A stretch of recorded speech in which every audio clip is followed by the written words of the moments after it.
সুন্দর একটা কুইজ। আমি ওদিকে যাচ্ছিলাম ওই দিকে সবাই যুক্ত যারা আত্মীয় এবং কাছে সবাইকে শুভেচ্ছা এবং যারা বেরিয়ে আছে সবাই কথা শুনতে ইচ্ছে ছিল, কিন্তু কতভাবে এটা ধারণা করিনি। আমি কয়েকটি পয়েন্ট শুরু বলবো একটা আসলে আমি এই একটা যাবো একটা হলো পরিমাণটার মূল যে উদ্দেশ্য মাকসাদ এর সাথে স্বীকৃতির মাকসাদের সাথে মিল পাই না, ব্যক্তিগত মতামত।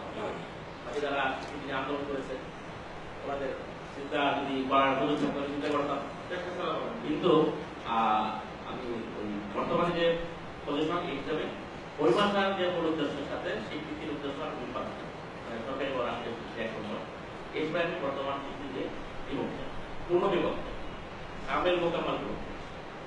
দুই নম্বর হলো 2000 হয়ে একটা ভোট হয়েছিল ভূমি মাদ্রাসা শিক্ষক বাংলাদেশ, এটা একটা ভোট আছে এদের কাছে।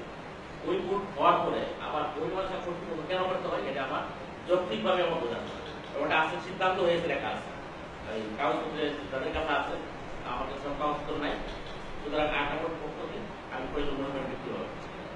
3 নম্বর হলো এই স্বীকৃতি যদি হয় তাহলে আমাদের সর্বক্ষেত্রে সন্তুষ্ট কিভাবে আগে স্বীকৃতিতে লেখা আছে যে আমি কাজীগিরি করতে পারবো, আমি ইমামতি করতে পারবো এবং আমি শিক্ষকতা করতে পারবো।